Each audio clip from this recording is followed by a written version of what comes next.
আসসালামু আলাইকুম।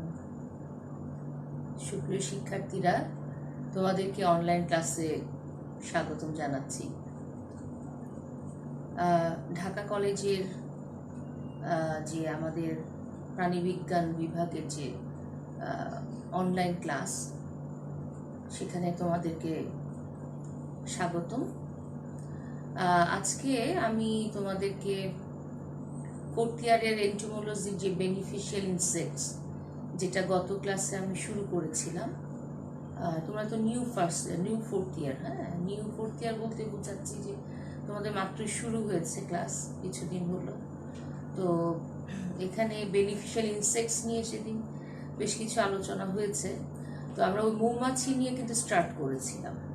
তো ওই মৌমাছিটাকে নিয়ে আমরা এগিয়ে যাব তার পালনের ক্ষেত্রে আজকে।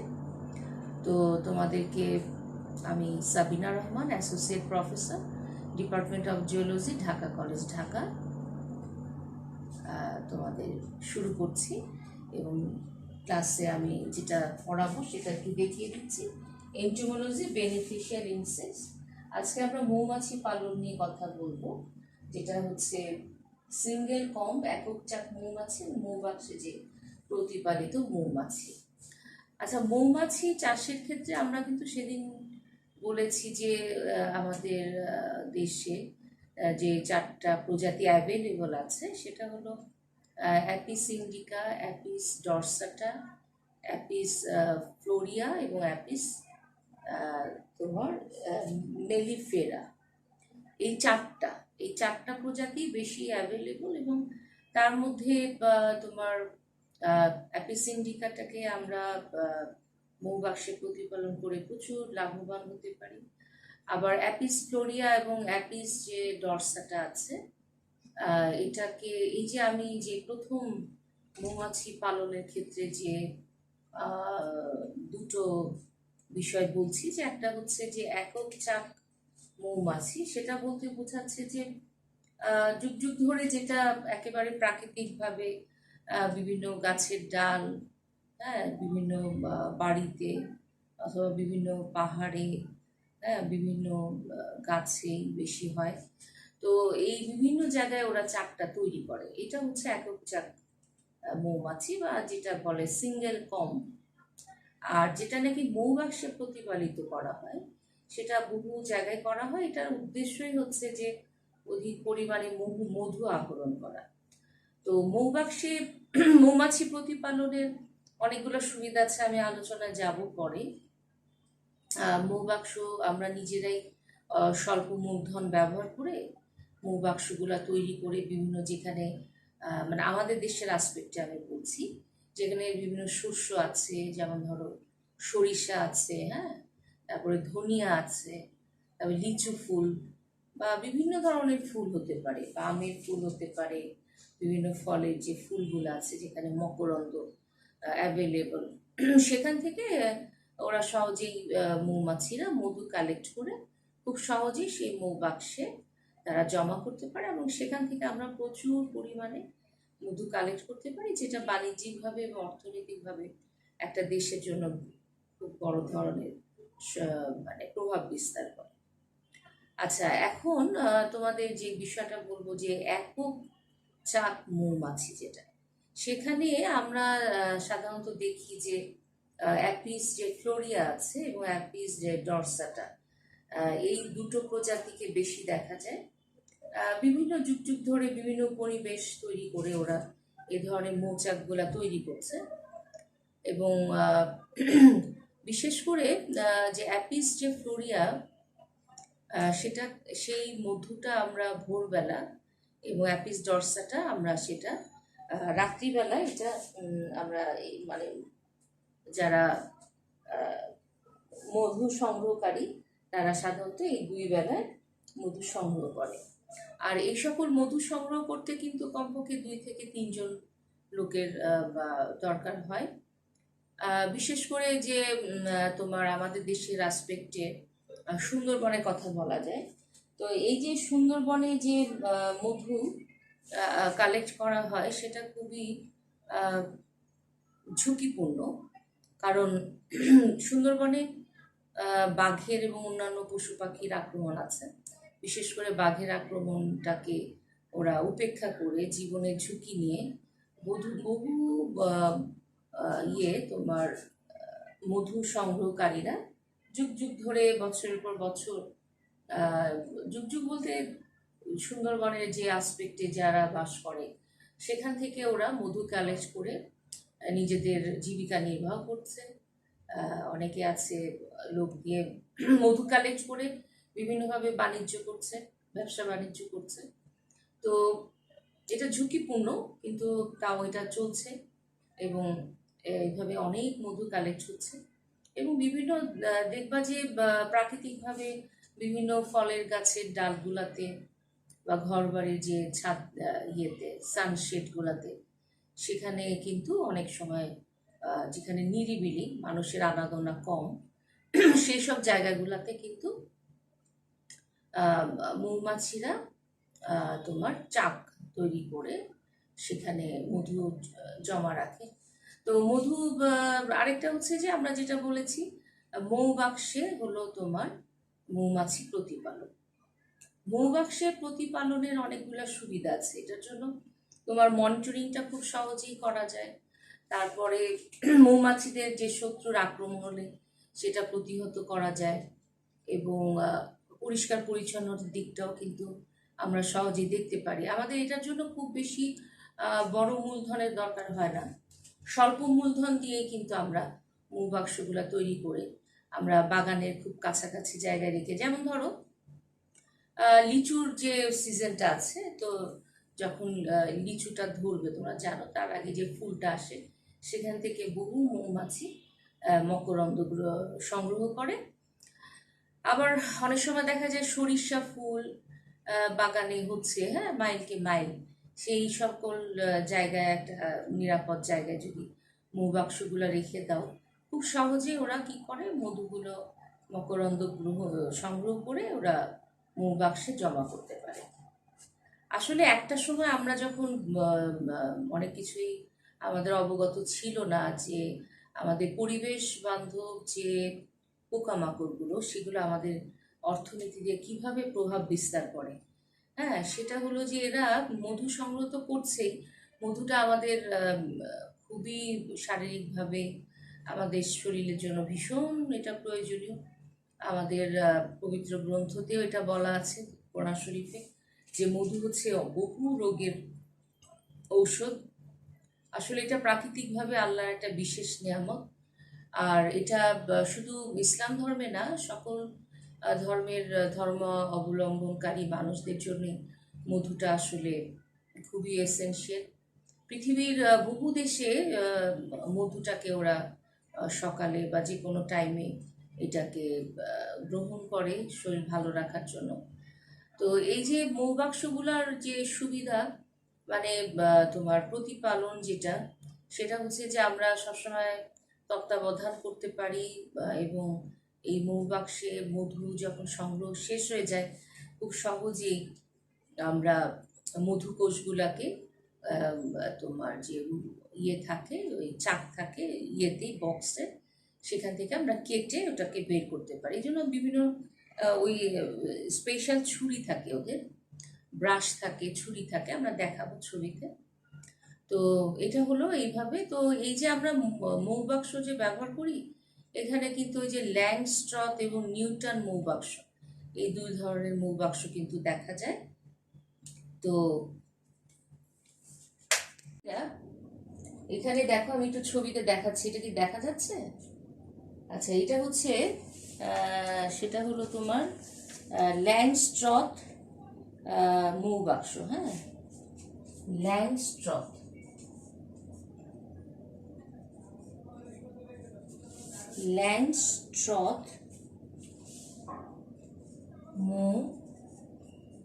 মৌবাক্স।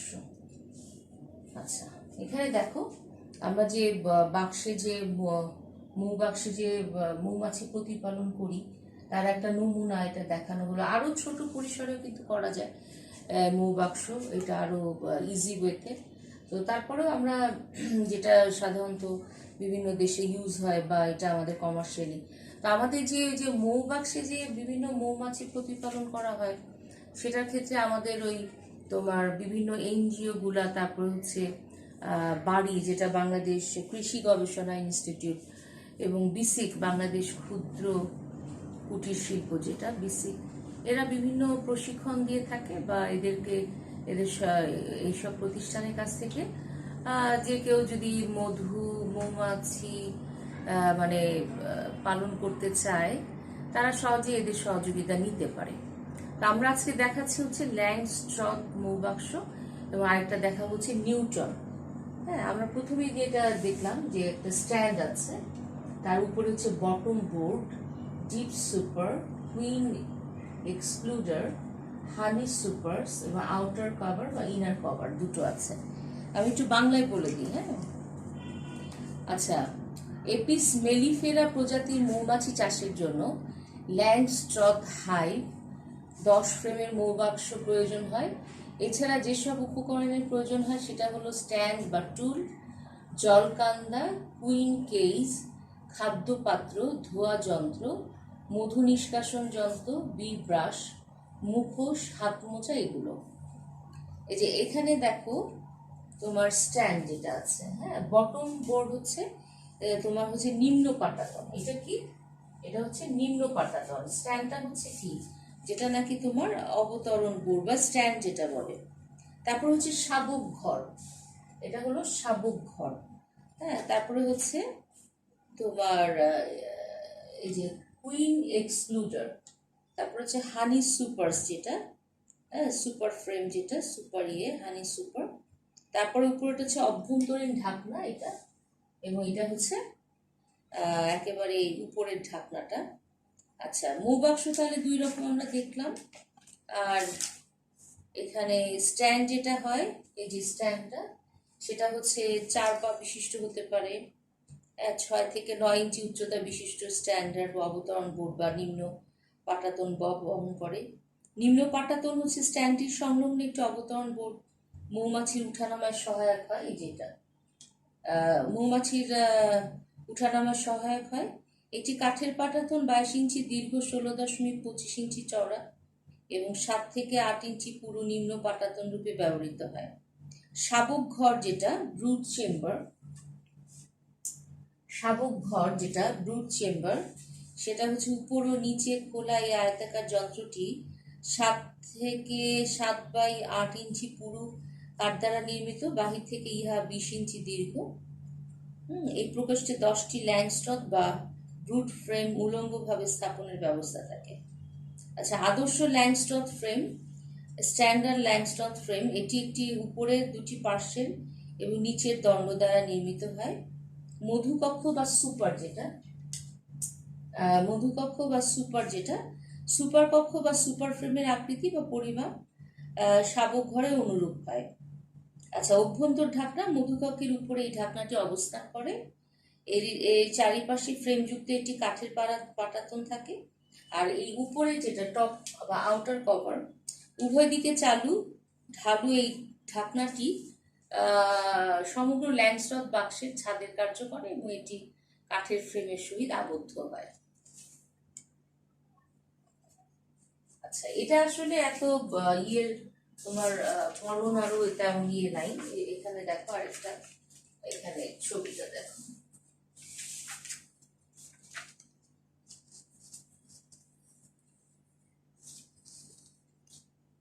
এখানে আমরা দেখতে পাচ্ছি এটা হচ্ছে নিউটন মৌবাক্স। একই ধরনের, এটা স্ট্রাকচারাল ভিউটা একটু ডিফারেন্ট। এটা হচ্ছে একটা হাইভ, বি হাইভ হচ্ছে যে চাক, হ্যাঁ, মৌচাক আর কি। এটা আমরা বানিয়ে নিয়েছি। এবং নিউটনের ক্ষেত্রে তোমার বিশেষ করে আমাদের আগে বললাম মেলিফেরা যে প্রজাতিটা, সেটা ওই ল্যাংস্ট্রথ দিয়ে বেশি ভালো হয়। আর বেশিরভাগ যারা মৌমাছি পালকগণ আছে, তারা কিন্তু এই নিউটন মৌবাক্সটা ব্যবহার করে। এটা হচ্ছে নিউটন।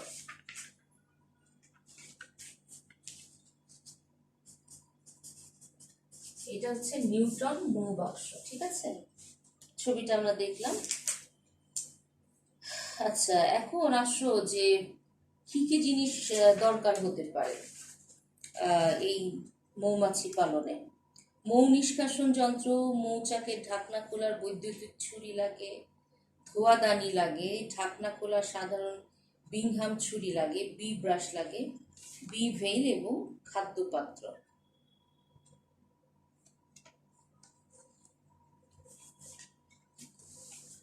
তোমাদের আমি একটু এই বইয়ের ছবিটা দেখে একটু দেখো তো, এখানে জুম করে আর একটু ক্লোজ করা যায়। দেখো এখানে কি কি উপকরণ লাগছে, দেখা যাচ্ছে ছবিটা? আমরা যে বলছি না যে মধুকক্ষের ঢাকনা খোলার ছুরি, হ্যাঁ, তার আগে হচ্ছে মৌ নিষ্কাশন যন্ত্র, এই যে এটা হচ্ছে মৌ নিষ্কাশন যন্ত্র।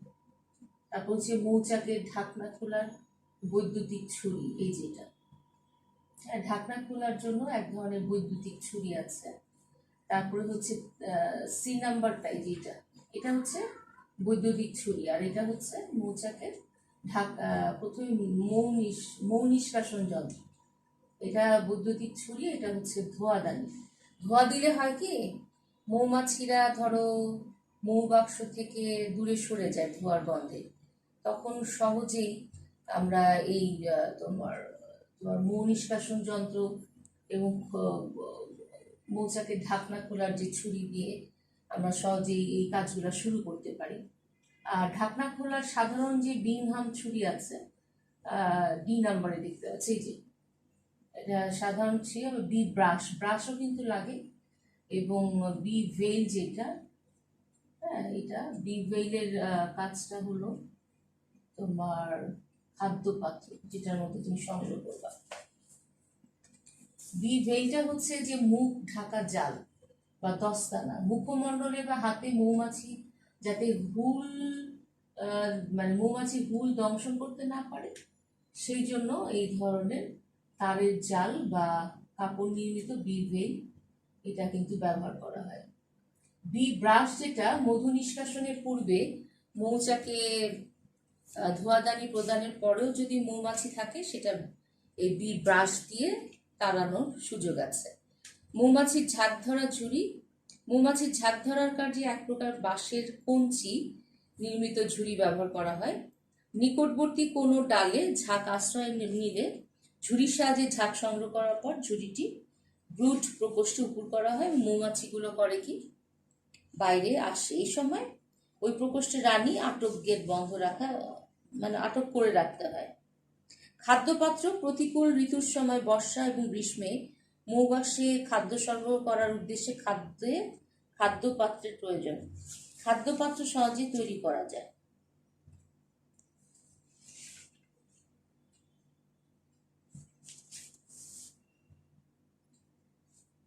আচ্ছা, এখন একটা বিষয় আসো যে মৌমাছির তো পালন এভাবে বাক্সে এবং এককভাবে করা হয়, একক চাক, মানে প্রাকৃতিকভাবে মধু সংগ্রহ যেটা বললাম।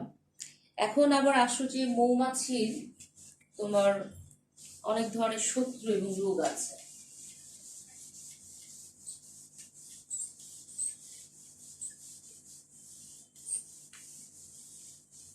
মৌমাছির অনেক রকম শত্রু এবং রোগ আছে।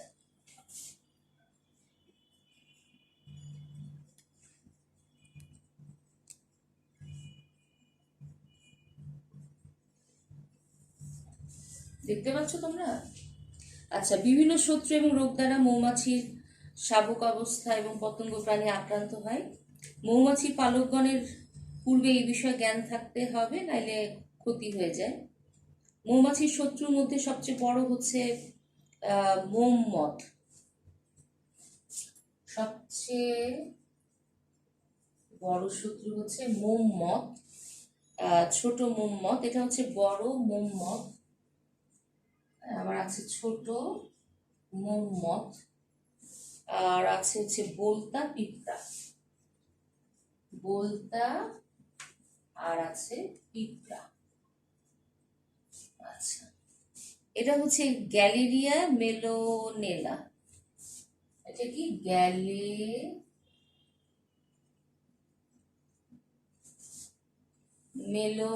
এটা হচ্ছে কি মেলোনেলা। গ্যালেরিয়া মেরোনেলা, হ্যাঁ। ছোট মৌমথ, বোলতা, ভেসপা এবং পিঁপড়া। আচ্ছা, বড় মৌমথ হচ্ছে পূর্ণাঙ্গ মথ, মৌচাকে ডিম পাড়ে। লার্ভা মৌচাকের কুঠুরি খেয়ে বিনষ্ট করে। আর ছোট মৌমথ হচ্ছে এদের লার্ভা মজুদ কুঠুরি ক্ষতি সাধন করে। বোলতার স্বভাবে এরা শিকারী পতঙ্গ এবং মৌমাছি এদের আক্রমণের লক্ষ্য হয়ে ওঠে। এছাড়া পূর্ণবয়স্ক এবং শাবক মৌমাছিরা নানাবিধ আদ্য প্রাণী, ব্যাকটেরিয়া, ছত্রাক, মাকড়, হ্যাঁ, এগুলা দ্বারা রোগাক্রান্ত হতে পারে। রোগ সৃষ্টিকারী প্রাণীদের মধ্যে আদ্য প্রাণী নোসেমা অ্যাপিস কর্তৃক কলোনির মৌমাছির সংখ্যা দ্রুত হ্রাস পায়। মৌচাষীদের মৌ খাওয়ারের স্বার্থে এই যে ক্ষতিকারক প্রাণীগুলো আছে এগুলো দমন করতেই হবে, নাহলে কিন্তু সফলতা আসবে না। এরা যে বিভিন্নভাবে তোমার মৌমাছির চাকে বলো, মৌমাছিদের যে আক্রমণ করে, ফলে এদের সংখ্যাটাও কমে যায় মৌমাছি, ফলে মধুটাও কালেকশন কমে যায়, ফলে সফলতাটা আসে না সেভাবে বাণিজ্যিকভাবে।